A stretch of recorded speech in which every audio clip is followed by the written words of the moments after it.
him to be a celebrity miracle worker, to get a crowd of admirers. But that's not why Jesus came. To look out for himself, number one. He didn't come to be a celebrity miracle worker. He came to be our Redeemer, our Savior. And how did he do that? By laying down his life on the cross. He made himself the last of all. He made himself the servant of all. Those three lies of the devil are still with us, aren't they? If it feels good now, do it. Take hold of the moment, forget about the consequences, forget about eternity. Look out for number one, because if you don't, nobody else will. There's another temptation that is still with us that perhaps is even more effective than those other three. And it's this one. You can't trust God. Ever feel that one? Being in a desert, being disconnected, feeling powerless, unsure where to go. And I can't trust God. If we fall for that temptation, we are vulnerable to every other temptation. We need to trust God.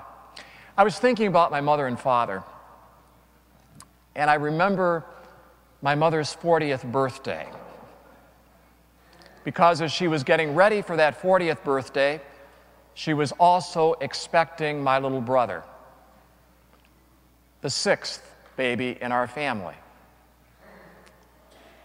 Turning 40, being pregnant, and she wasn't happy about either. Now, my parents were absolutely pro-life. That wasn't the question. But even being pro-life didn't mean that my mother was really excited about that pregnancy at age 40. Christopher was born in July, the summer of my junior year of high school. I'm 17 years older than my youngest brother. I remember that birthday of my mother. She did not want a party for her 40th. We got her a cake and she was not pleased. 5 years later, my father died. My mother told me so many times how grateful she was to God for the birth of Christopher.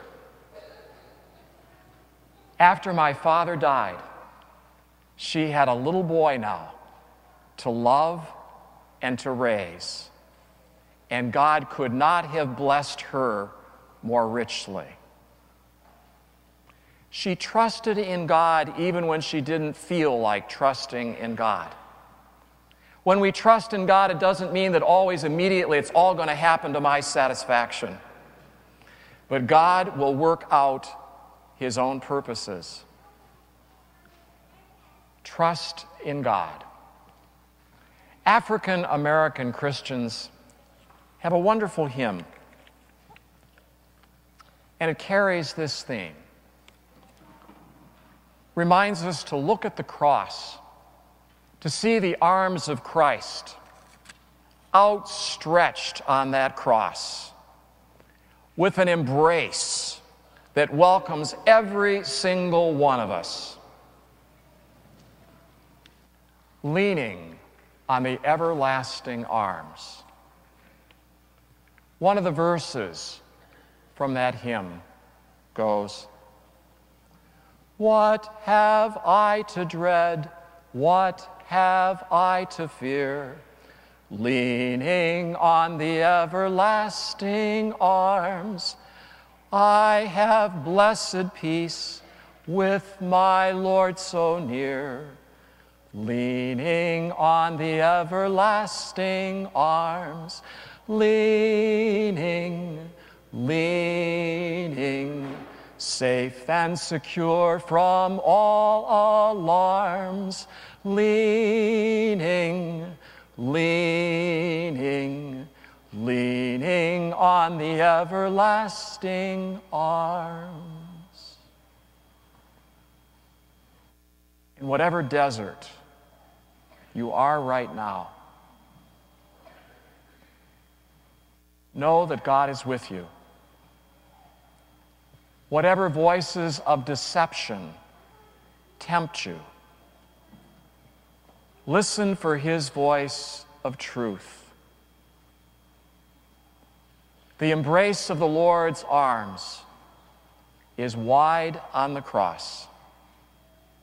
Trust him. There is place for you in his arms. We're invited always to the comfort, to the peace of that position, leaning on his everlasting arms.